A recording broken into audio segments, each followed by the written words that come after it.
Chancellor, Pro-Chancellors, Vice-Chancellor, members of the University Council, academic and professional staff, university graduates, whānau, families and friends. Tēnā koutou, tēnā koutou, tēnā koutou katoa. We are here to celebrate your achievements as graduates of the University of Otago, and this is a very significant milestone in your life. You might choose to express it in many ways, and in fact a former student of mine did it by cartwheeling his way across this very stage. I was a bit disappointed no one did that today. Now is the time to celebrate your achievements and all of the hard work that you've invested to bring you to this point, which is a launching pad for your future careers and for broadening your horizons. My heartiest congratulations to you all for the windows you've opened into thought, creativity, research, and the acquisition of specialized knowledge within your various fields of study. And of course, congratulations also to your family, friends, support networks, and communities, even those up in the cheap seats at the top. We speak often of the value of the arts and humanities in our lives, of the nourishment they provide for the soul and the intellect, and I am myself a passionate advocate for the arts. Humanities enables us to communicate our experiences to one another. They allow us to connect with one another and with our predecessors. I'd like very, very briefly to consider the human part of humanities and to suggest how that might unfold from within my own disciplines, theatre and English literature. I've taken personal delight in rediscovering the essential humanity of the past through academic study. It can be very hard to connect with people who live in other times, other worlds, other places, but our humanity across the world remains a constant. And writers and artists and musicians, amongst others, have provided many tiny beams of light that shine and help us to make instant connections with one another. I'd like to offer you three very brief examples, two from literature and one from film, of things that have charmed and delighted me with their sheer humanity. I've been involved with theatre all my life as teacher, director, actor, and audience member. My first role at the age of 5 was as the Virgin Mary in my infant school nativity play, where my nerves were shredded at the prospect of forgetting to stroke the head of a toy lamb that a shepherd offered to me in the stable. And that takes me to the first of my three examples, which brings us back to the medieval period, to a group of shepherds out in the fields at night in bitter cold weather watching over their flocks. It's a very Middle English story that was narrating the nativity, of course. And one line cuts through all of the obfuscations of Middle English, and it's this. As the shepherds sit in those fields freezing to death, it says, they blow on their nails. If you think about it, what a simple gesture that anyone might do. And that brings instantly that human quality of those people from so many centuries ago to the present. Makes a human connection. The second example involves a teenage boy who had a huge crush on a girl who gate crashes a party to follow her, and then promptly forgets all about her because he sees another girl at the party who instantly becomes his new crush. Any guesses what I'm talking about? I was completely charmed when I read Romeo and Juliet for the first time and discovered that this was the way that these two supposed archetypal lovers first meet.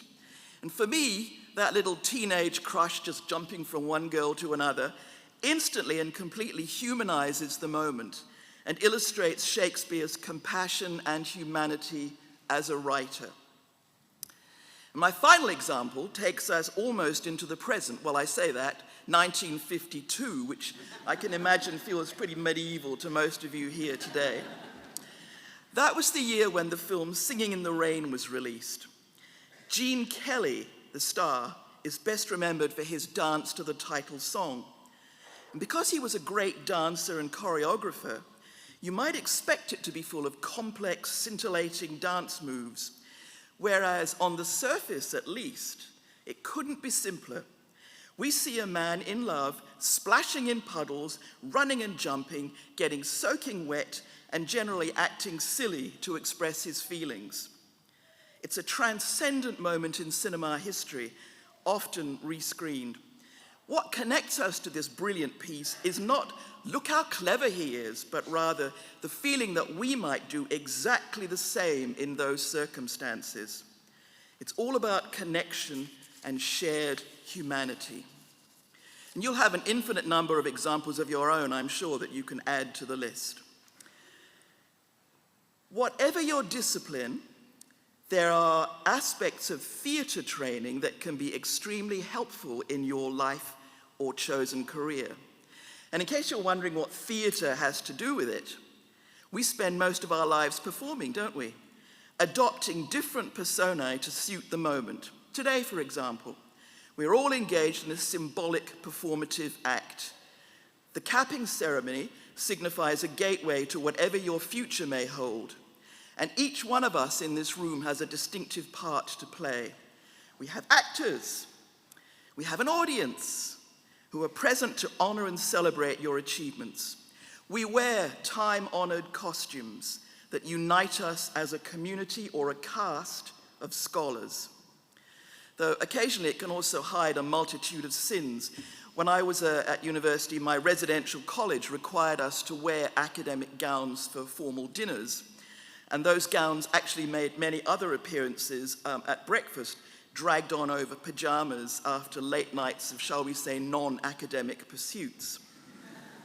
We have props, which are the certificates you've received, organized by a very diligent group of stage managers and a director who's ensured that this whole event runs smoothly.